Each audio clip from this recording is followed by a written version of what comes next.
Komisi Pemberantasan Korupsi kembali mengungkap praktik korupsi di sektor perpajakan. Kali ini, Lembaga Anti Rasuah menetapkan Kepala Kantor Pelayanan Pajak Madya Jakarta Utara, Dwi Budi, sebagai tersangka dalam kasus dugaan korupsi pemeriksaan pajak. Penetapan tersangka dilakukan setelah KPK menggelar operasi tangkap tangan atau OTT pada Sabtu 10 Januari tahun 2025.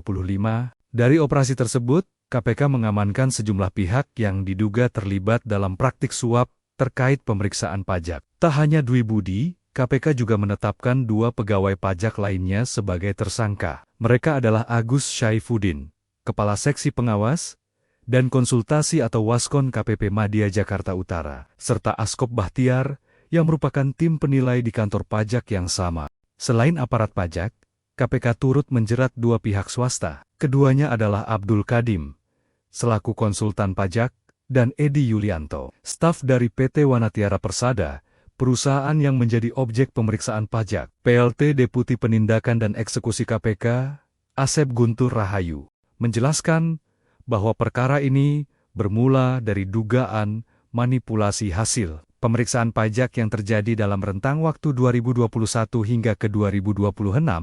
Setelah melalui proses penyelidikan intensif, KPK menemukan adanya peristiwa pidana yang memenuhi unsur tindak pidana korupsi. Dengan kecukupan alat bukti, perkara ini pun ditingkatkan ke tahap penyidikan. Asep menyebut, KPK secara resmi menetapkan 5 orang sebagai tersangka dalam kasus tersebut. Para tersangka langsung ditahan untuk 20 hari pertama, terhitung sejak 11 hingga 30 Januari tahun 2026. Penahanan dilakukan di Rumah Tahanan Negara Cabang Gedung Merah Putih KPK dalam konstruksi perkara yang disampaikan KPK. Kasus ini berkaitan dengan pengurangan kewajiban pajak PT Wanatiara Persada. Awalnya, nilai pajak yang harus dibayarkan perusahaan tersebut ditetapkan sebesar 75 miliar rupiah. Namun, melalui proses pemeriksaan yang diduga syarat penyimpangan, kewajiban pajak tersebut turun drastis menjadi hanya 23 miliar rupiah. Artinya, terjadi pengurangan nilai pajak sekitar 59,3 miliar rupiah, atau setara dengan 80% dari nilai awal. KPK menilai pengurangan ini menyebabkan kerugian besar bagi pendapatan negara. Dari pengurangan kewajiban pajak tersebut, KPK menduga terdapat aliran dana suap yang diterima oleh para petugas pajak. Nilainya diperkirakan mencapai 8 miliar rupiah yang dibagikan kepada sejumlah pihak yang terlibat dalam pemeriksaan. Menurut Asep Guntur Rahayu, praktik semacam ini menunjukkan masih adanya celah korupsi di sektor perpajakan, khususnya dalam proses pemeriksaan dan penetapan kewajiban pajak terhadap Abdul Qadim dan Edi Yulianto yang berperan sebagai pihak pemberi suap. KPK menjerat keduanya dengan pasal 5 ayat 1 huruf A atau huruf B atau pasal 13 Undang-Undang Pemberantasan Tindak Pidana Korupsi. Pasal tersebut mengatur ancaman pidana bagi setiap orang yang memberikan atau menjanjikan sesuatu kepada pegawai negeri atau penyelenggara negara untuk mempengaruhi keputusan yang bertentangan dengan kewajibannya. Sementara itu, terhadap Dwi Budi, Agus Syaifuddin, dan Askop Bahtiar selaku penerima suap, KPK menerapkan pasal yang lebih berat. Ketiganya disangkakan melanggar pasal 12 huruf A atau huruf B, serta pasal 12 bit Undang-Undang Pemberantasan Tindak Pidana Korupsi yang mengatur tindak pidana suap dan gratifikasi. Selain itu, para tersangka juga dijerat dengan ketentuan pidana dalam Undang-Undang Nomor 1 Tahun 2023 tentang Kitab Undang-Undang Hukum Pidana serta Undang-Undang Nomor 1 Tahun 2026 tentang penyesuaian pidana. Kasus ini kembali menyoroti integritas aparat pajak yang seharusnya menjadi garda terdepan dalam menjaga penerimaan negara. Di tengah upaya pemerintah meningkatkan rasio pajak dan membiayai pembangunan, praktik korupsi semacam ini justru menggerus kepercayaan publik. KPK menegaskan akan terus mendalami perkara ini, termasuk menelusuri kemungkinan adanya pihak lain yang turut menikmati aliran dana hasil korupsi. Lembaga anti rasuah juga membuka peluang pengembangan kasus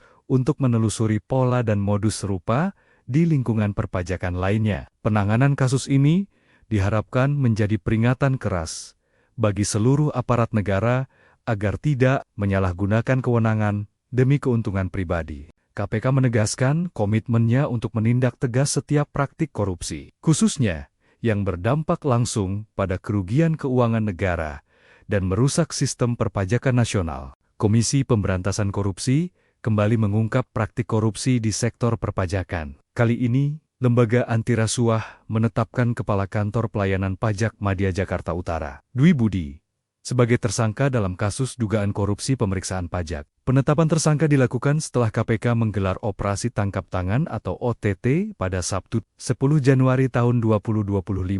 Dari operasi tersebut, KPK mengamankan sejumlah pihak yang diduga terlibat dalam praktik suap terkait pemeriksaan pajak. Tak hanya Dwi Budi, KPK juga menetapkan 2 pegawai pajak lainnya sebagai tersangka. Mereka adalah Agus Syaifuddin, Kepala Seksi Pengawas dan Konsultasi atau Waskon KPP Madya Jakarta Utara, serta Askop Bahtiar yang merupakan tim penilai di kantor pajak yang sama. Selain aparat pajak, KPK turut menjerat 2 pihak swasta. Keduanya adalah Abdul Kadim, selaku konsultan pajak, dan Edi Yulianto, staf dari PT Wanatiara Persada, perusahaan yang menjadi objek pemeriksaan pajak. PLT Deputi Penindakan dan Eksekusi KPK, Asep Guntur Rahayu, menjelaskan bahwa perkara ini bermula dari dugaan manipulasi hasil pemeriksaan pajak yang terjadi dalam rentang waktu 2021 hingga ke 2026. Setelah melalui proses penyelidikan intensif, KPK menemukan adanya peristiwa pidana yang memenuhi unsur tindak pidana korupsi. Dengan kecukupan alat bukti, perkara ini pun ditingkatkan ke tahap penyidikan. Asep menyebut, KPK secara resmi menetapkan 5 orang sebagai tersangka dalam kasus tersebut. Para tersangka langsung ditahan untuk 20 hari pertama, terhitung sejak 11 hingga 30 Januari tahun 2026. Penahanan dilakukan di Rumah Tahanan Negara Cabang Gedung Merah Putih KPK dalam konstruksi perkara yang disampaikan KPK. Kasus ini berkaitan dengan pengurangan kewajiban pajak PT Wanatiara Persada. Awalnya, nilai pajak yang harus dibayarkan perusahaan tersebut ditetapkan sebesar 75 miliar rupiah. Namun, melalui proses pemeriksaan yang diduga syarat penyimpangan, kewajiban pajak tersebut turun drastis menjadi hanya 23 miliar rupiah. Artinya, terjadi pengurangan nilai pajak sekitar 59,3 miliar rupiah, atau setara dengan 80% dari nilai awal. KPK menilai pengurangan ini menyebabkan kerugian besar bagi pendapatan negara. Dari pengurangan kewajiban pajak tersebut, KPK menduga terdapat aliran dana suap yang diterima oleh para petugas pajak. Nilainya diperkirakan mencapai 8 miliar rupiah, yang dibagikan kepada sejumlah pihak yang terlibat dalam pemeriksaan. Menurut Asep Guntur Rahayu, praktik semacam ini menunjukkan masih adanya celah korupsi di sektor perpajakan, khususnya dalam proses pemeriksaan dan penetapan kewajiban pajak terhadap Abdul Qadim dan Edi Yulianto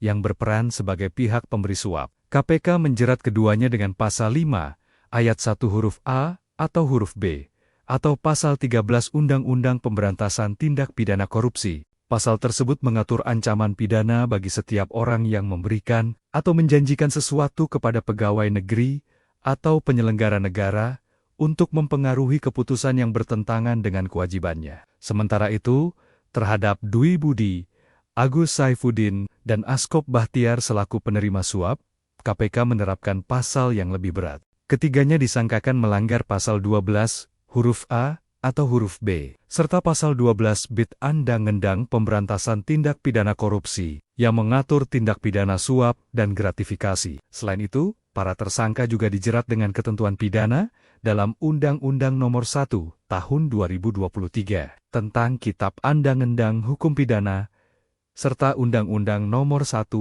Tahun 2026 tentang penyesuaian pidana. Kasus ini kembali menyoroti integritas aparat pajak yang seharusnya menjadi garda terdepan dalam menjaga penerimaan negara. Di tengah upaya pemerintah meningkatkan rasio pajak dan membiayai pembangunan, praktik korupsi semacam ini justru menggerus kepercayaan publik. KPK menegaskan akan terus mendalami perkara ini, termasuk menelusuri kemungkinan adanya pihak lain yang turut menikmati aliran dana hasil korupsi. Lembaga anti rasuah juga membuka peluang pengembangan kasus untuk menelusuri pola dan modus serupa di lingkungan perpajakan lainnya. Penanganan kasus ini diharapkan menjadi peringatan keras bagi seluruh aparat negara agar tidak menyalahgunakan kewenangan demi keuntungan pribadi. KPK menegaskan komitmennya untuk menindak tegas setiap praktik korupsi, khususnya yang berdampak langsung pada kerugian keuangan negara dan merusak sistem perpajakan nasional.